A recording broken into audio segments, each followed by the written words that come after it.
All right. All right. We're Okay. good. Hello, everyone. My name is Dave Bayles, and I'm a faculty member for the Milwaukee Jazz Institute. And before I introduce our guest artist this evening, I wanted to talk to you a little bit about the Milwaukee Jazz Institute. It's a nonprofit organization. And if you'd like to support what we're doing here, things like tonight, free workshops and things like that, we would love to see you donate. It's a tax-deductible donation, and you can go to our website at www.milwaukeejazzinstitute.org. If you have any questions tonight, just write in your chat box. I'll be monitoring that, and we'll leave some time at the end for questions, and Carl Allen will hopefully address some of those questions, and I'll monitor that. Today it marks a special birthday to a great jazz artist, Mr. Freddie Hubbard, and I think he would have been 83 today. When Mark Davis, our artistic director, and I were talking about doing some things, Freddie Hubbard's name came up, and we thought, who better to talk about Freddie Hubbard than someone that not only has Milwaukee ties, but was a member of the group from 1982 to 1990, I think. And that person is our guest artist tonight, Mr. Carl Allen. So without any further announcements, I think I want to introduce and say hello to Carl Allen. Thank you. Thanks so much, Dave. And I am particularly proud to be here on this platform with a wonderful new organization from my hometown. See, normally when I tell people I'm from the jazz capital of the world, they're like, New Orleans, and I said Milwaukee, they're like, huh?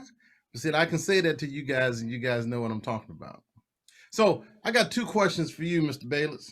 Sure. 2021, do we still have to put www. before we put? That's a good question. I don't know. And then the other question is, how many faculty positions do you have?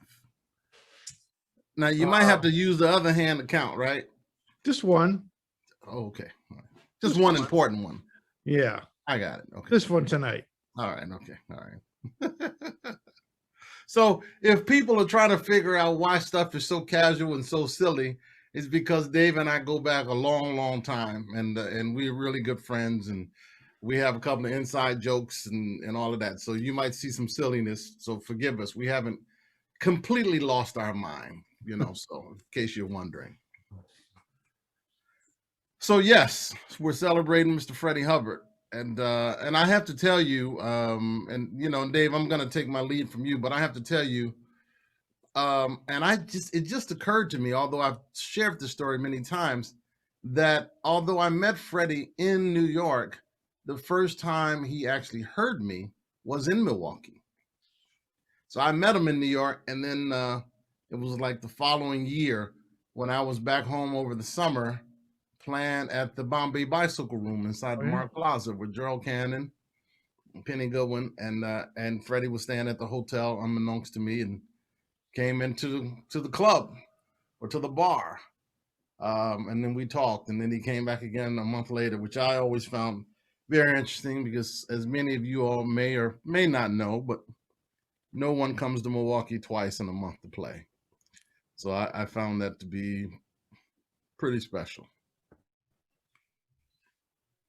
And you were a person when you actually were part of his group. Is that correct? Yeah. So what happened was I transferred from UW Green Bay my junior year to William Patterson College, which is now William Patterson University in Wayne, New Jersey. And I met Freddie within a couple of weeks of being out there because he was playing in this club in New York called Fat Tuesdays. And then the following years when I started with him my senior year of college. Okay. So tell me about that first conversation, if it's PG, at the Bombay Bicycle Club. Okay, so what preceded that was that I had met him in New York at this club, and I introduced myself, and he had an article in Downbeat, and okay, so he said that he asked for my number, Asked where I lived. I said, New Jersey. He said, so, you know my man Stanley. I said, Stanley who? He said, Turntine. He lives in Jersey. Give me a number. I'll have him call you. You can let me know if you can play. So anyway, never got the call. And so when I saw him there at the bar, I reintroduced myself, and he looked. He said, "Oh yeah, I remember you. Yeah, I don't know what happened, man. I'm sorry. I don't know what happened. I don't know why Stanley didn't call you." Okay, so we had a nice, pleasant conversation, but I had a little chip on my shoulder because I felt like he owed me something. That's what youth will do for you. And then when he came back the following month, um, I didn't know he was coming back, and I knew he was in town, of course, but I didn't know he was staying there. And so anyway, when we talked at the bar, we talked for a little while, and then he started speaking to me as if he was a third person, because he said, "So, how would you like to play with Freddie Hubbard?" And I still had this little chip, and so I said, "Well, it'll be cool." I said, "But we need to talk about a couple of things." He said, "Well, what?" I said, "Well, Freddie, I've heard many, many stories, man, about you. And one was about you getting mad and kicking Cat's drums off the stage." "Yeah." I said, "Well, I'm just telling you, if you kick my drums off stage, we're going to rumble." He's like, "Really?" I said, "Oh, yeah, we'll rumble." "Well, what else?" I said, "You're going to have to respect me as a man and pay me all my money on time." He said, "Yeah, well, what else?" I said, "Well, that's it, but you just make sure your manager call me, and that's it, right?" "Yeah, okay." So I went to the car, and this was like not me at all. I felt like it was somebody else speaking through me, and I just got in the car and just started freaking out, man. I'm hitting the steering wheel. I'm like, "Man, what did you say? Oh man, you must have blown it, blah blah blah." Because I wasn't that forward like that, to be saying those things. But shortly after that, his manager called me and said, "Freddie told me to call you. He's got some gigs. Can you make some gigs?" I'm like, "Yeah." And several months into being in the band, I remember asking Freddie, we were kind of laughing and joking. And I said, "Man, Freddie," I said, "man, I was not ready.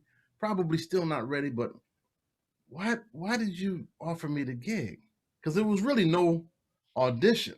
And I said, "I didn't audition or anything." He said, "Well, you remember that conversation we had at that bar in Milwaukee that second time about, your drums and paying you?" I said, "Yeah." He said, "That's why I hired you, because I respect the fact that you can stand up for yourself." And I was like, "That's right. And you still better pay me all my money on time." So we kind of laughed about that. And he said, "That was your audition." And I was like, wow, you know. And we laughed about that. The last time I saw him, which was a couple of months before he passed, we laughed about that still. So he already knew that he knew of your recommendations, your reputation as a player, but it was ultimately your confidence as a person that got Yeah. you the call. Yeah. Yeah. And what I didn't know is that I told him where I was going to school, and he said, "Oh, Rufus Reed teaches there, runs." I said, "Yeah." What I didn't know, so that was like August, and our first gig wasn't until November 12th. This was 1982. What I didn't know is in the interim, he had already spoken with Rufus and a few other people about me, you Okay. know. And I'll never forget, our first gig was in Greensboro, North Carolina, and Danny Richmond lived there, and he came to the gig, and then we did a little East Coast little circuit, DC and some other places, and we played a week in New York at this place called Lush Life, and I'll never forget. He told me the first night, he said, "Look, I don't want to see you hanging out in the club before the gig, on the break, not even after." He Hmm. said, "When you come in, you get your stuff set up, and you just go straight to the dressing room, and you wait until it's time to come on the bandstand." Every night, he said, "Just straight, and on the break, you just go straight to the dressing room." And I was like, I thought it was a little strange, but a lot of people came out, right? Rufus came out, Kenny Barron, Billy Hart, Ben Riley, Sonny Murray, all kind of people.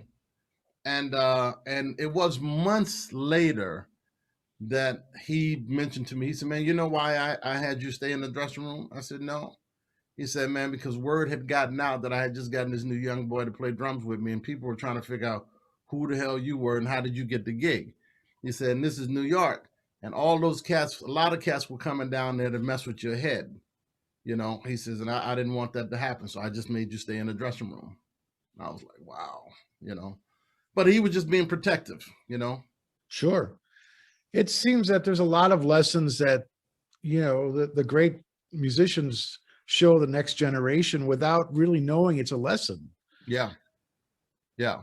And that's a beautiful story right there. You're probably like, what? Why can't I hang with these guys? But Yeah. I get it. Yeah.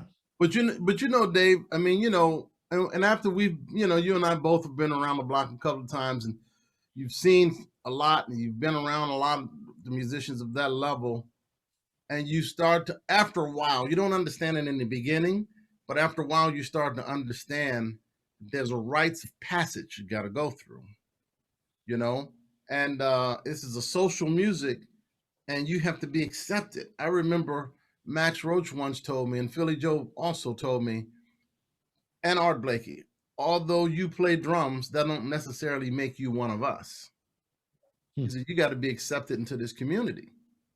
And when I first heard it, I had no idea what they were talking about. But of course, over time, I started to understand that, And you think back, man, when you were much younger, man, you just knew that if you were around older musicians, that if they allowed you to hang out, you hung out, but you kept your mouth shut, Sure. because even without anyone saying this, you knew you were not equal, right? And so much has changed over the years where a lot of young guys feel like they're equal. It's like, no, man, you ain't equal. You ain't played with nobody. You ain't, you don't have a resume. You ain't paid no dues. You're not equal, right? It doesn't mean we're looking down on you or you're less of a person. But, when you talk to business people, I used to hear people say stuff like, you got to be invited to the dance, or you got to be invited to the table. And then I remember hearing other people say, being invited to the table doesn't mean that you're invited to the conversation. Or being invited to the dance don't mean you've been invited to the dance floor. In other words, there's still levels of participation. So how did you balance the idea that, okay, I got to pay my dues, I got to get invited to the conversation, and yet here I am playing with, the greatest trumpet player ever, night after night. How did you balance that? How did you play with confidence and yet respect the elders? It was a lot of conversations. I mean, for instance, before I got the gig with Freddie, my first year out there, I'm hanging in clubs and I'm meeting people. And I lived in Jersey, and at that time, if you lived in Jersey, you might as well have lived in Pakistan or something. It was just like another country, right? And of course now it's no big deal. And I remember I would be in the city hanging on guys. Said, give me your number. I write 201, the area code. They said, you live in Jersey? I'm like, yeah. Well, call me when you move to New York. I'm like, what? We're in New York right now. But that was the mindset. And I'll never forget, there were a number of musicians that I would introduce myself to. This is before I started playing with Freddie. And they were just like, yeah, okay, all right, man, cool, all right. And sometimes I'd give them their number, and some of them I literally saw them ball it up and put it in their pocket, right? Or just leave it on the counter, right, at the club. And then some of these same musicians, when we were talking a year and a half later, after playing with Freddie for a little bit, they would say, hey, man, you playing with Freddie now, right? I said, yeah. I said, hey, give me your number, man. Let me call you. And I would say, okay. And I wouldn't say anything to them. I would give them, and I'd call Freddie. I said, Freddie, man, I don't understand this, man. I said, and I would tell him what happened. He said, well, Carl, before you started playing with me, nobody know who you were. You're just one of a bunch of drummers in New York. He said, now that you're playing with me, it will allow you access, and now people will engage you and other things will start to happen, but I didn't understand that. And even still then, the first couple of years I was with him, I didn't get a chance to record with him he would have a record date and he would tell me about it, but I wouldn't be able to do it, because he said the record company would say, we need somebody with more of a name. And I didn't understand that. I'm like, well, Freddie, if I can't do the recordings, how am I supposed to get a name? He said, man, you just got to wait your turn, you know?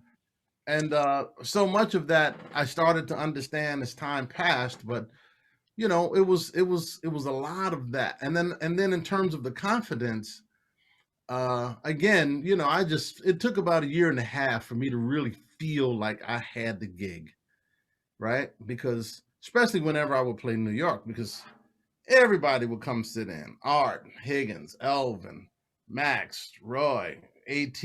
I mean, just everybody, right?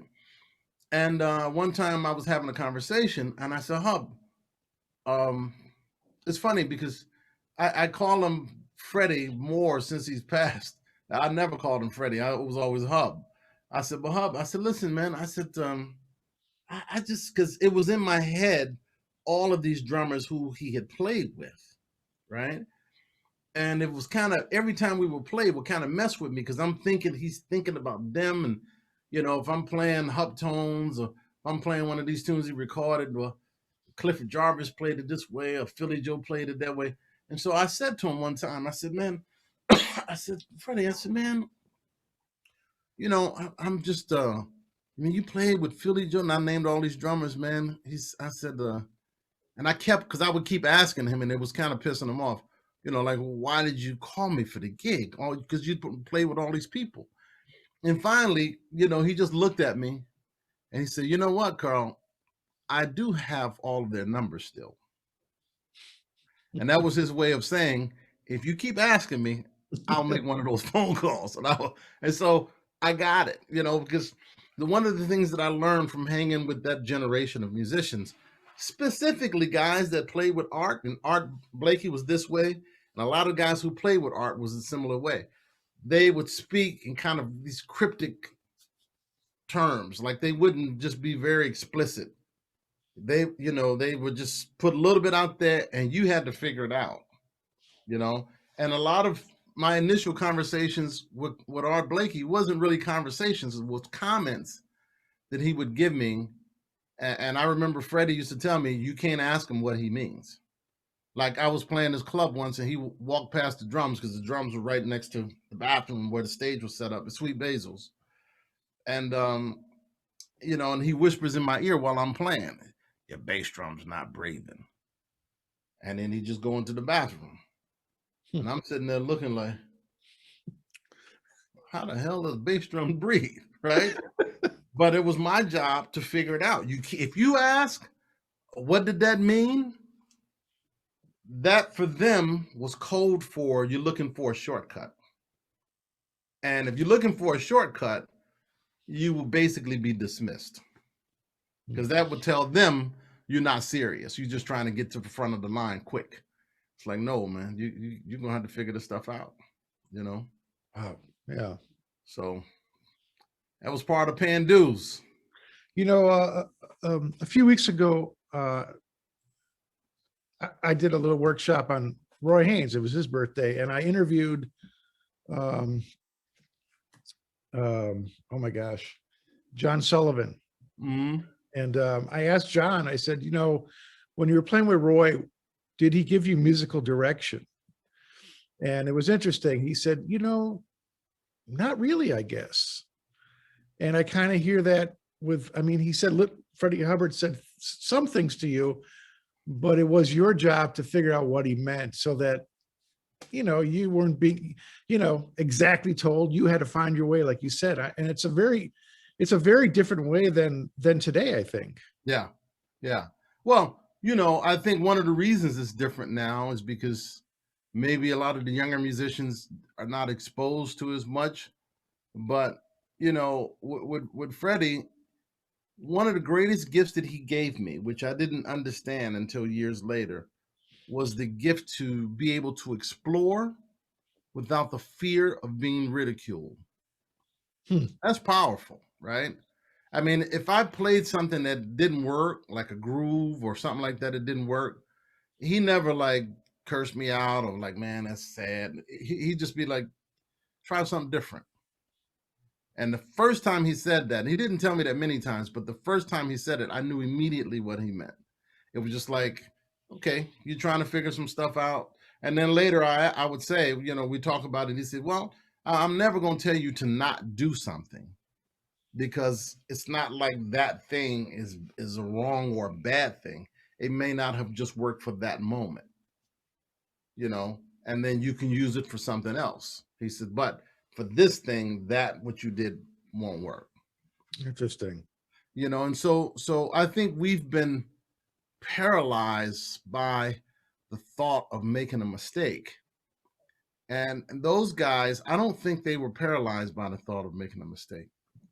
Because, Art Blakey, and I refer to him all the time, but he used to always say a mistake is only a mistake if you don't know what to do with what you've done.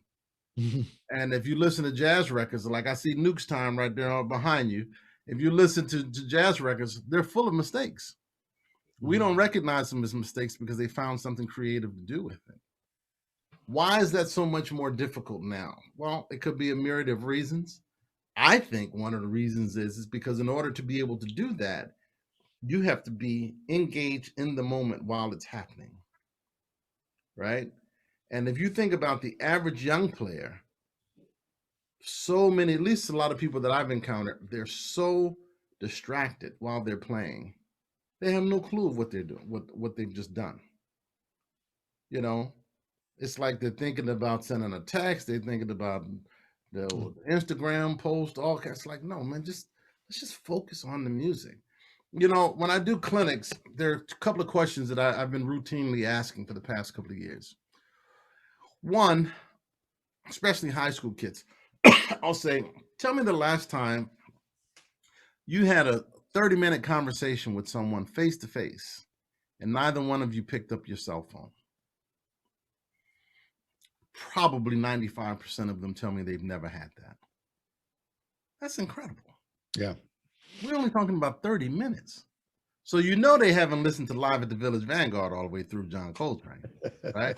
17-minute track. That's not happening. And then I will say, the other question I ask is, I talk about how the way we hear music greatly influences how we play. And then I say, tell me the last record you've listened to, start to finish, uninterrupted. He said, you didn't get up to go to the refrigerator. You didn't go feed your pet giraffe. You didn't flip the channels. No, it's just you and the record. And again, the majority of them have never had that. And again, I'm not talking about jazz. I'm just any kind of music. Your favorite record. I don't care who it is. It doesn't matter. Any record. And so that's a very important missing link, because what we got from that experience was a certain level of intimacy with the music and a certain level of excitement, right? When you grow up listening to LPs, you, if nothing else, out of sheer laziness, you listen to the whole side because you didn't want to get up and move that needle to the next tune. So you just got used to just listening longer, right? Whereas now, the way that many people listen is they skip and they rewind and they don't even listen to a whole track. And it manifests itself in the way that one plays. You play a ballad, by the second chorus, solos, everybody's going double time. Not necessarily because the music dictates it, but because we're bored and we want to get to the fun part.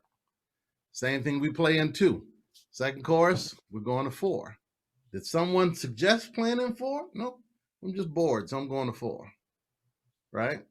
And when I say that, it's not like one has even made a conscious decision. It's just autopilot. So, to develop this in this music, it requires a great deal of patience. Mm-hmm. And also the ability to be comfortable being by yourself for long periods of time. That's a really hard one, because a lot of people, especially what we see with this pandemic, people are really struggling not being able to be with their friends and socialize in person. For me, obviously it's not been that great on a lot of fronts, but man, I've been having a ball just because one thing it's given us is time. And man, I've been doing so much listening, and I'm hearing stuff on records that I just hadn't heard before. I love it. I'm Exactly. waiting for it to be over, Yeah. but I've been enjoying some of this time. Carl, I have a question for you. Talking about, I'm going to go back to Freddie a little bit here.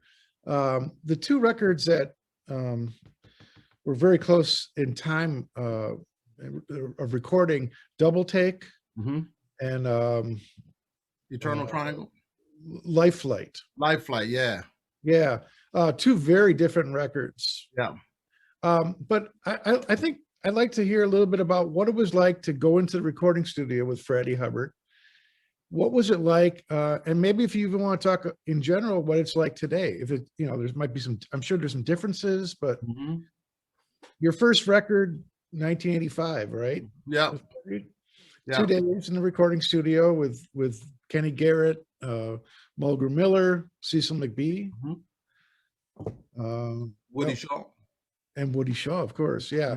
Tell us a little bit about that session. So that record was the second record that I had done. First with Freddie. The first record that I had done was just weeks before with the trumpet player named Frank Gordon. Oh, yeah. It was a record called Clarion Echoes.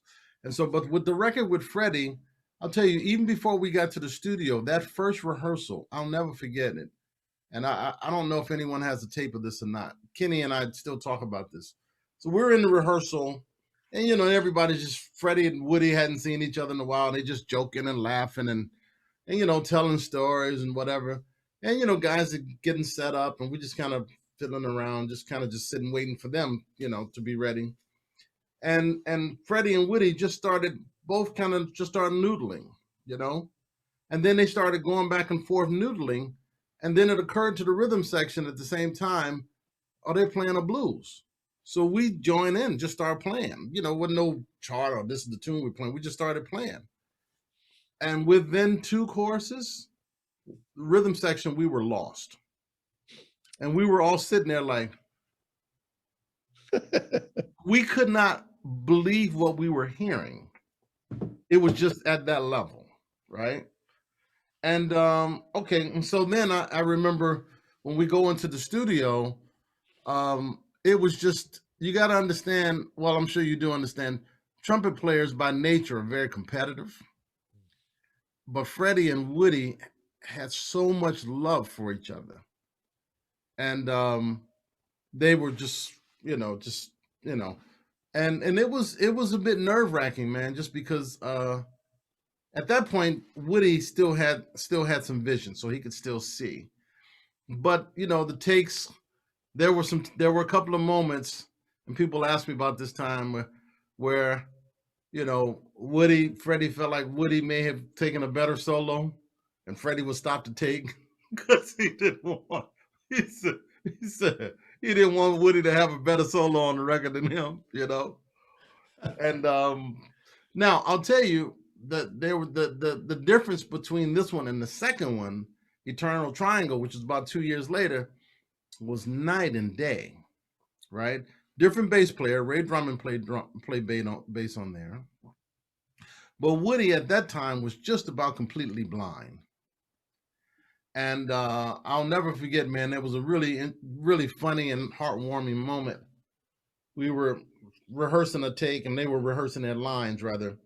And Freddie was playing something, and Woody was like, Hub, you messing up your line, man. Here's your part. And so Woody would play Freddie's part to him. And Freddie looked at Woody like, how you can't even see, right? and they just laughed. And there was a moment, man, that was really, really personal. Woody began to cry. And so what was happening is that I think he had just been dropped by Columbia, right? CBS Records.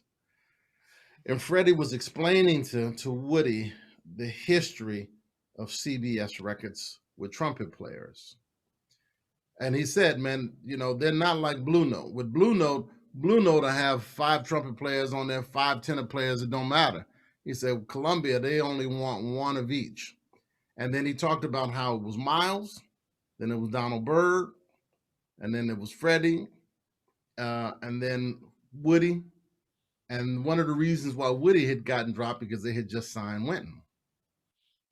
And that was really messing with Woody's head. And Freddie was like, Woody, you play more trumpet than that boy will ever play. And it was just a really deep moment because it was the kind of respect that Woody had for Freddie. It was kind of like an uncle talking to a nephew,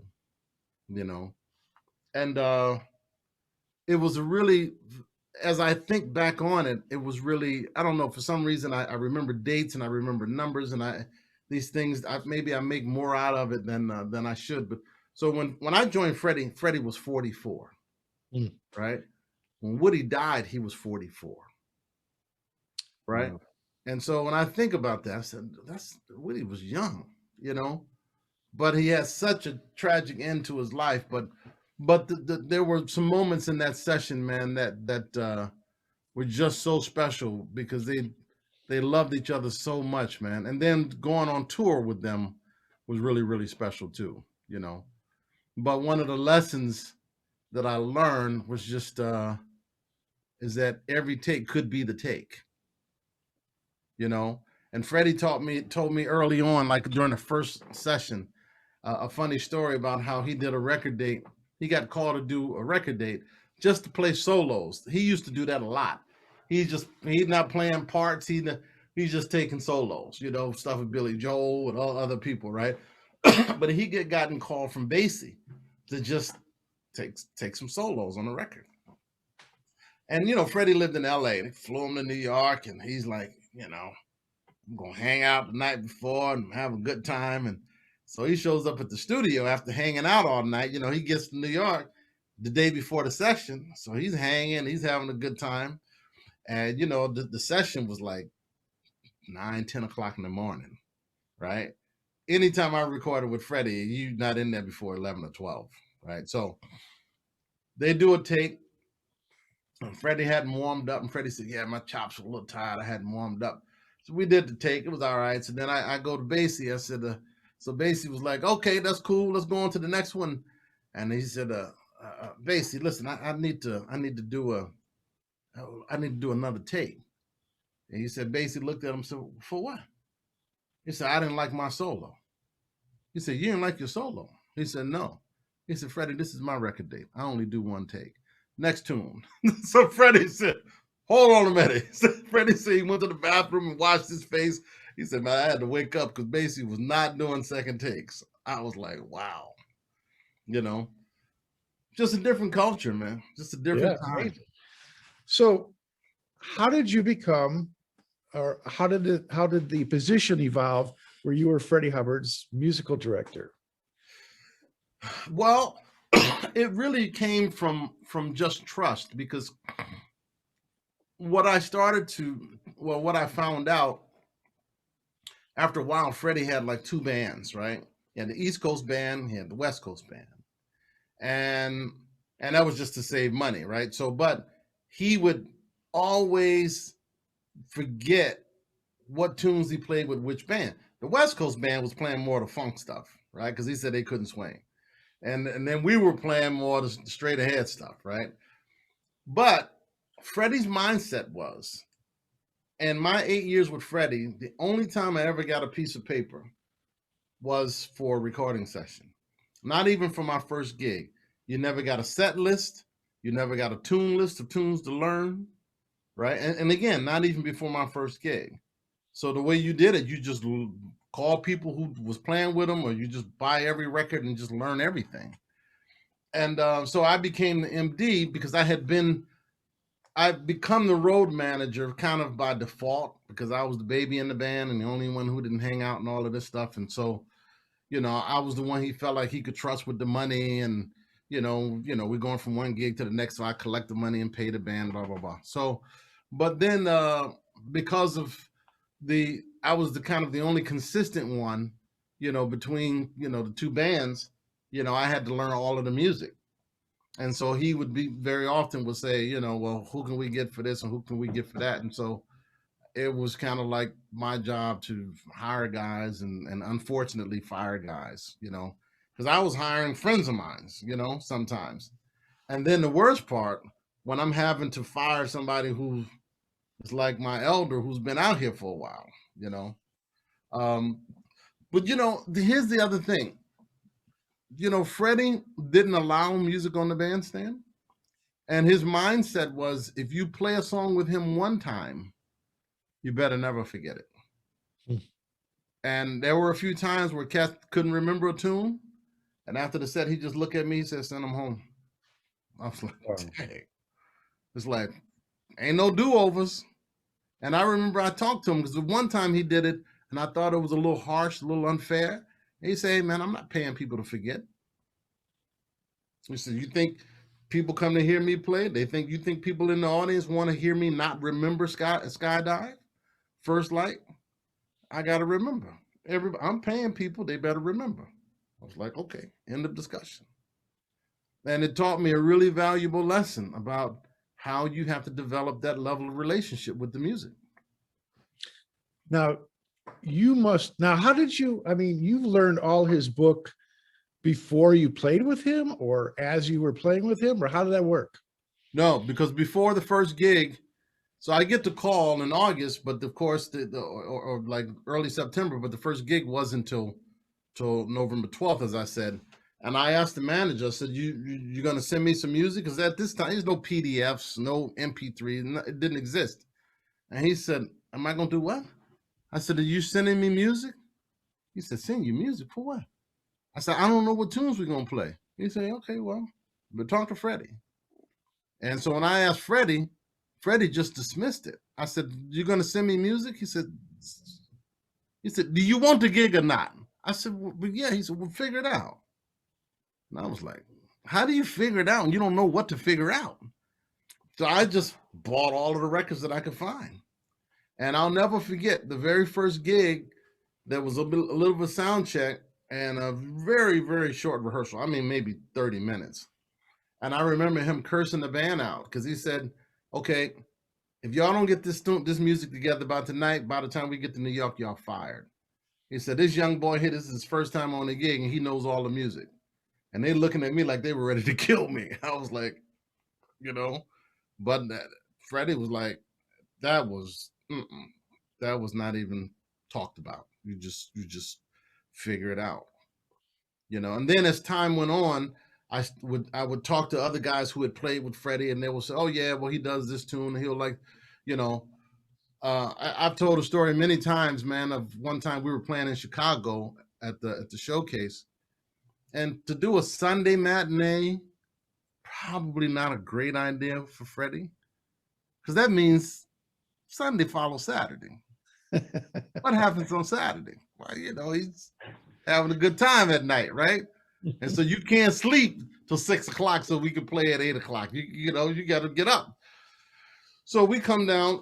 Freddie got his sunglasses on, all these kids there, saxophonist, his fiance, now his wife, but his fiance and mother, they drove up from Louisville, Kentucky to see their baby play. And so we never had a set list, and I'll never forget this. Ladies and gentlemen, Freddie Hubbard Quintet. And he's got his dark glasses on. He comes on stage. He looks around.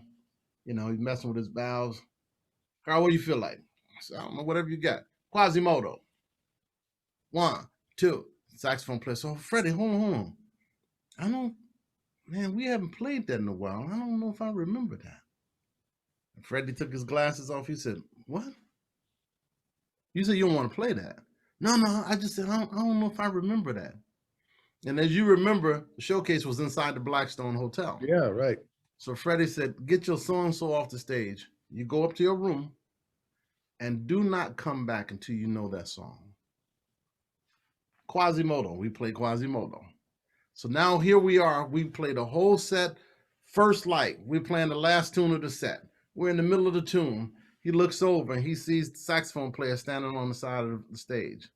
He turns around, stop, bam. He stops the band in the middle of the tune. Bring your so-and-so up. Quasimodo. We played it again. just to make sure he knew it. And then after the set, he looks at me. He says, "Send him home." I said, "Well, Freddie, we got another set." "Okay, all right. Tomorrow, send him home." I was like, "Woo." No discussion. No discussion. Right? So, and I know some people will hear this and say, "Oh man, that was cold." It's just what it was. Well, and there's a reason for that too, right? I mean, Oh, it's not, absolutely. I mean, once you have something memorized, you own it. Right. And you can't own it until then. Right. Now, I will say that he had kind of gotten fed up with this guy because this guy would show up late. And Oh, and Freddie would show up late, but he would always get there right before Freddie. And I would tell him, I say, "Hey man, one of these times you're gonna be late and Freddie's gonna be on time." And it sure happened, man, because we were in Europe, and man, sometimes you do these tours, man. You finish playing at 2, you get back to the hotel 3:30, lobby call 5:40. You got to drive 2.5 hours to the airport, right? And I remember saying when we finished the gig that night, I told everybody, "Hey y'all, be on time tomorrow because we got an early pullout."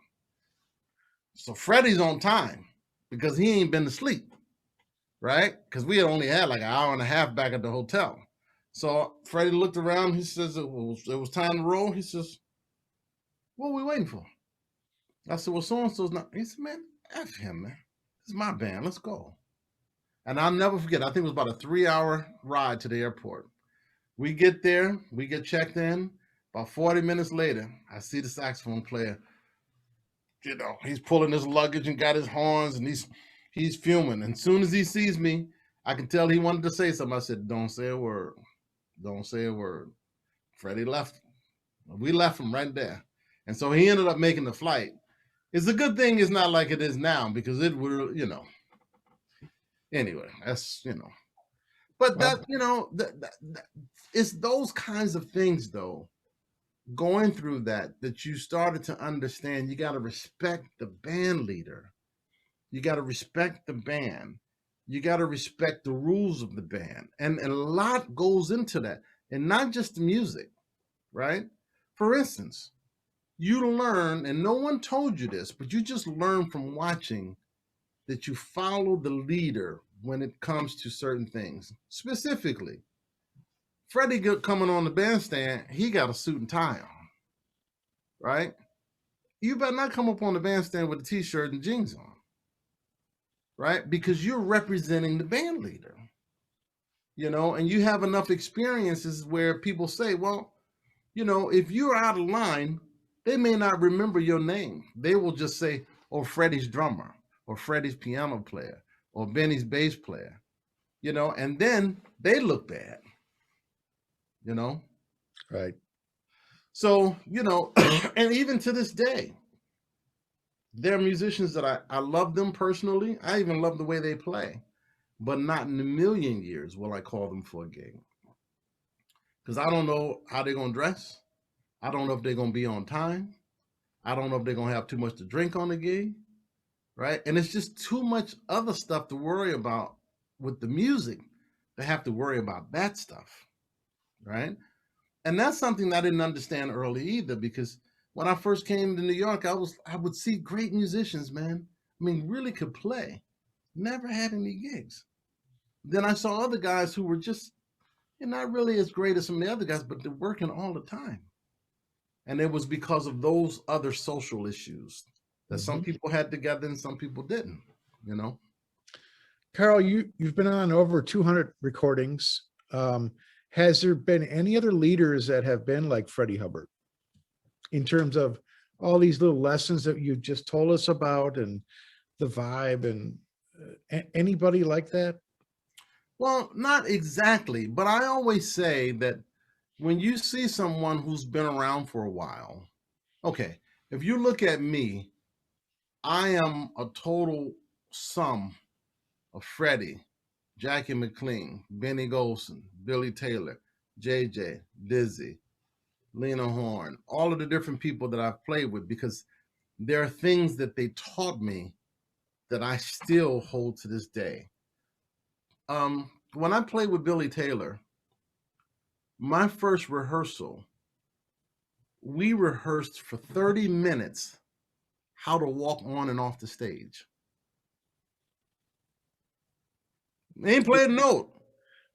How to walk on and off the stage for 30 minutes. Now, he said, well, you know, you guys are new, because the bass player was Chip Jackson. He said, you guys are new. We need to go over this. Because a lot of his gigs were with like Pop's orchestras, right? And it was a whole thing. The orchestra's, you know, gonna go out, the conductor, the concert master, and then they're gonna introduce Billy Taylor Trio. You guys go out, you stand next to your instrument, you wait till I come. Once I take a bow, I sit down, then you guys sit down, or you get your bass, and then in reverse order. And then after I walk off stage, I'm gonna come back and take a bow. Then I'm gonna walk off again. After the second time, then you guys can walk off. And we had to practice that, you know, because it was about presentation. To this day, I love Toomey Luggage, right? Because of Billy Taylor, right? He was the first person to hit me to Toomey Luggage. Jackie McLean was the first person to really hit me to Nice Pins, you know, and they would talk to you about little stuff, about, you know, enjoying certain things. And, you know, like those guys didn't drink, didn't do drugs or any of that, neither did I. So they were like, well, man, you presentation is important, you know, check out this and check out that. And you know, you start to appreciate little things. And then the other thing was just about the music, the level of intensity. The thing that I found interesting, and I was sharing this recently in another interview, that a lot of those guys of that generation wouldn't talk about music unless they wanted to talk about music, right? I couldn't just call Freddie and say, hey, man, talk to me about Philly Joe on this record. Freddie didn't have any records in his house. Really? You know, he just listened to the radio and cassettes. People would send him cassettes and stuff, you know. Jackie Mack, man, when I first joined Jackie, I would ask him about what it was like playing with Art Taylor and playing with Donald Byrd. And every time his answer related to boxing, because he loved boxing. And I didn't understand it, but he was always reading boxing magazines. So I would say, man, when you and Donald Byrd were playing together, you know, like in the 50s or early 60s, what was that like? Man, Pernell Whitaker's going to kill that boy tonight. And later I would say, well, man, when you join Art, y'all used to drive across the country. It's saying Mike Tyson, man, he's soft, man. I mean, I remember when that boy used to get hit. And it's not like he would think about it. He just would and it would confuse the hell out of me. And so his wife would always be with us, right? So after a couple of months, that happened, and she just leaned over to me. She said, you know, Carl, Jackie's only going to talk about music if he feels like. I was like, well, damn, I wish somebody had told me that, because I was ready to go get a shrink or something, man. I didn't know what was going on, right? But a lot of people, I mean, even when I played with Bobby Hutcherson, you know, so many of those guys, I think maybe because they went through so much stuff personally, like Bobby always wanted to make sure that you were healthy, right? I remember we were on the road and I coughed or something, and he just looked at me and says, Carl, you know, I haven't had a cold in 30 years. I said, really? He says, in my backyard, I have a lemon tree. I grow lemons, and every day I have lemon and warm water. He said, Duke used to have hot water. I have warm water every day. And every time for years, as long as I played with him, if I ever coughed or sneezed, got the lemon water. And sometimes he would just call me out the blue. Got that lemon water. I'm like, oh, you know, but in hindsight, it was so great because I got a personal glimpse into who these people were. You know, sure. we see them as these iconic musicians, and of course they were, but there was a personal side to them also. And then once I realized, man, they probably get tired of talking about music. Like for years with Ron Carter, if you didn't really know him, you could not ask him about playing with Miles. If you did an interview and you start talking about Miles, he might just say, Just ignore it. Or maybe just start talking about something else. And I asked him about that. He said, well, yeah, man. I mean, people think that's the only thing I ever did, man. It was only a couple of years of my life, man. Yeah. Most recorded bass playing jazz, man. Come on. You know, it's like, okay, I get it. It's interesting. It seems that these great musicians, these iconic musicians, they're always looking forward. Mm-hmm. It almost seems like, I remember talking to John Sullivan. I said, did Roy Haynes ever talk about Charlie Parker? He said, nope, I don't remember that. He said he talked about Sarah Vaughan. He liked her a lot Yeah. in that gig, but he said he talked about the guys who were playing today. Right. Right. Interesting. Absolutely. And to that point, in the early 80s, man, Max, you would see Max doing a duo concert with a tap dancer or a rapper. You know, I mean, they were always forward thinking, man. And to them, music was supposed to be relevant to the times. You know, because I remember when I said to Dizzy once, man, I wish I was around in the 40s and 50s. He looked at me like I lost my mind. And he said, man, why would you say that? I said, well, man, I just wish I could have, you know, been there when you guys were creating bebop. He said, that was an important time. He said, but Carl, you got to remember, for art, the way that all great artists created is that you have to have a foot in the past and a foot in the future, but you're moving forward with a sense of tradition. He said, don't get stuck. He said that we were just trying to keep stuff moving forward, you know. And to your point about Roy, we were on a festival in Japan once, and in Yokohama, and it was a bunch of drummers, and I remember he and Elvin and I were hanging and talking, and Yamaha had just made the signature Roy Haynes snare drum and brought it to him, and they made a signature a snare drum for Elvin and brought it to him. Well, Roy played 2 toms on top and 1 on the floor, 1 floor tom. Well, they had a 10-inch tom there too. Roy didn't use a 10-inch tom. So they had 10, 12, 13, and then the 14-inch floor. And I'm looking at Roy's setup, and he mounted the 10-inch above the floor tom. And I'm looking, and he played it like he'd been playing it all his life. So after the set, I said, Roy, I said, man, when did you start using the 10-inch tom? Well, I don't use the 10-inch tom. I said, well, you did today. Why? I just thought it looked slick. Did it look slick? I said, yeah, it looks slick. But he played the mess out of it like he'd been playing it all his life, right? But, you know, it was funny, man, because I remember in that same conversation, I said, Roy, I said, let me ask you something. He said, yeah. He said, I said, man, you're playing, man, it kind of defies logic. He said, well, what do you mean? I said, well, I was always taught, and a lot of other drummers were taught, when you play the cymbal, the crash cymbal, you're supposed to play the bass drum with it to give it some weight. I said, but you'll play the crash cymbal with no bass drum. And it was as if I was telling him something new, right? He just looked at me and said, oh, really? And I felt like that big. It's like, don't you know I know what I'm doing, you know? But Roy was just slick like that, man. I'll tell you something, and I know we got to take some questions before we go, but we were playing the Blue Note with Freddie, and after the gig, we were in the dressing room. It was Freddie and Roy and Stanley Turrentine. So Freddie and Stanley were like best friends in oil and water all at the same time, right? Freddie was always trying to get Stanley in trouble, and Stanley be instigating and all of this. So Roy is sitting there, and there was a couple of ladies hanging out in the dressing room. So of course, Freddie's gig, some ladies hanging. So Freddie felt like it was his show. He was gonna show out. So he says, Roy, look at you, man, with your little short, funny dressing self.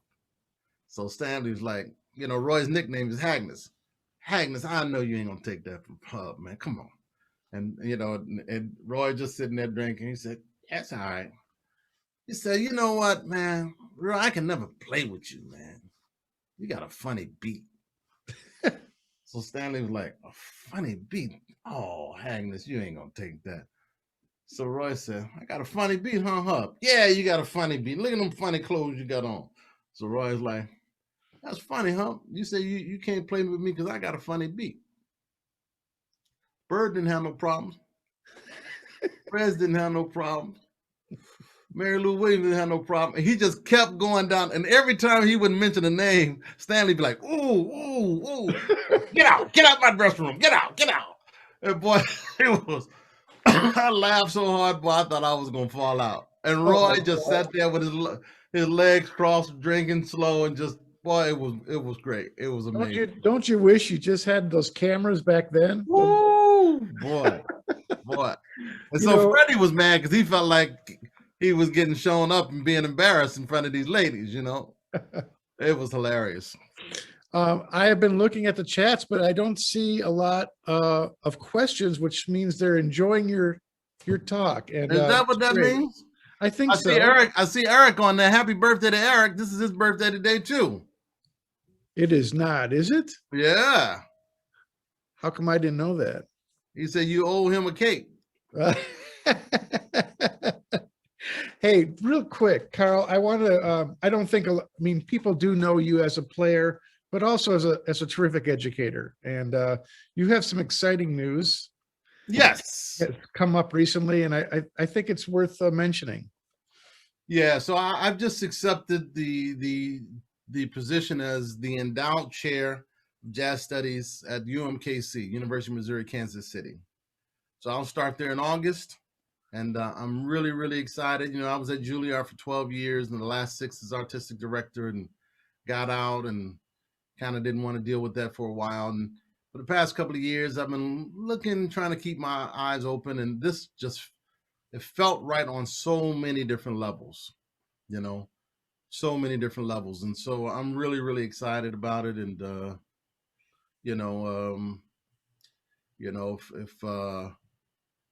I know there's a lot of freshmen coming in because I've spoken with a few of them already, and I'm just want any of the freshmen to know who might be watching. If you're coming and you're going to be under my tutelage, and you have a poor choice of bathrobes, that you might want to take a look at that because it will not be tolerated. Yeah, but we're gonna have a good time. I know you will. Well, Carl, I really want to thank you. It's always delightful. I mean, to hear you talk, to hear you present these stories that are really precious. I mean, we don't get all these things from a book anymore. Yeah. And to have people like you sharing these stories with I don't know, 25, 30 people here who are jazz lovers and players, and it's really appreciated. Well, thank you. And to that point though, Dave, I've been getting a lot of calls from people, from friends and others who were saying, man, congratulations on the gig. Why would you want to do that now? And first of all, I love it. I enjoy it. And I mean, I've gotten calls from several schools about coming to teach drums, but that's not what I wanted to do. I wanted to, now I don't want it to sound egotistical, but I like having a vision and trying to see that come to fruition, right, over a program. But the other part of that is that it's my generation and maybe a few guys a little younger who actually played with all of these people that we're talking about. And there's an oral history to this music that we can't lose. And I feel a responsibility to pass that information on, And so, I mean, I've been talking with some of my peers. I'm like, man, you guys need, even if you're not going to try to apply for a formal gig, you need to do clinics. These young students need to know this stuff, because being a part of the music is different from just playing the tunes. And being a part of it, you got to understand there's a culture that goes with it. And people need to have the respect and the reverence for a lot of these people that we talk about. You know what scared me, Dave? A couple of years ago, I don't remember where. And whenever I do clinics, I'm totally fine if they don't know who I am. I'm good with that, no problem. But what scared me is when guys introducing me and he's talking about people I've played with, and some of these kids had no idea who some of these people were, like Dizzy, like JJ, and we're talking about jazz majors. Yeah. I was at a school a couple of years ago, and I had been there many times before, and was doing an artist in residence. So I had come back second time that semester, and students told me, so Mr. Allen, we had a new piano player in the band. So, and they just knew that something probably was going to happen, right, during the rehearsal. So we get into the rehearsal, and I'm telling the students, it's important to know who wrote these tunes that you played, right? You read a book, you know the author, right? So know the composer. So they were playing this tune, getting ready to play this tune. I asked the piano player. I said, what's the name of this tune? He said, tell me a bedtime story. I said, great. I said, who wrote it? He looks at the paper. He says, Herbie Hancock. I said, great. I said, what instrument does he play? Oh, he played trumpet. I said, yeah. And now you can hear the students like, I said, well, let me ask you something, man. Is he still around? Oh, no, he dead. I said, he dead? I said, well, when did Herbie die? Probably like most jazz musicians around, like in the 60s or 70s or something like that. I said, really? I said, hold on a second. Excuse me 1 minute. Let me call Herbie because I want to know, how did you write Rocket when you were dead? And boy, the rest of the class fell out. And this kid had no idea why people were. And I had to tell him, I said, man, he's very much alive. He plays trumpet. And there are a lot of people who still living way past the 60s or the 70s. You're like, oh, okay. But to him, his perception of jazz is there was just old dead people, right? I'm sure that's not going to be the case at UMKC next year. No. Not at all. Not at all. But part of when I go back to why I'm doing something like this, because I think jazz education needs a facelift. We're in a time with this pandemic, and even before the pandemic, there's a paradigm shift. Jazz history needs to be updated. Curriculum needs to be updated. Repertoire needs to be updated. Okay, the American Songbook, oh, that's great. That's cool. Cole Porter, Rodgers and Hammerstein, okay, that's all good. But you know what? There was Mulgrew Miller, there's James Williams, there's Kenny Garrett, there's Roy Hargrove, there's Benny Green, there's Eric Alexander, there's Bobby Watson, scores of other great composers who come since then. We got to address that music, I agree. Otherwise, we're just a museum piece, and absolutely. This is not a museum music. Absolutely. So, Carl, thank you so much. And also, I want to thank everybody. I mean, this is a long list of some names I haven't seen in a long time. Andy Bauer, Brian Ritter. Thank you so much for stopping in. And Jake, thank you. I know he's just recovering from is that from State Farm? I'm sorry? Is that from State Farm? Jake? Yeah. Oh, I'm sorry. I'm not hip. Khakis. Okay. Somebody knows about that. Okay. Oh, that guy. But Andy Bauer says you owe him $112. I don't know what for. I said, I'll leave that up to y'all. We'll talk about that at the next interview. But thank you, everybody, for coming. And Carl, big hugs. Thank you. Much love to you. Thank you guys and Dave, when I get back to town, I'm not sure when that'll be. You'll know about it. I've been practicing. You know that. I'm waiting. Rummy. That's right. Okay. All right. See you guys. Thank you. Take care now. Bye-bye. Bye-bye.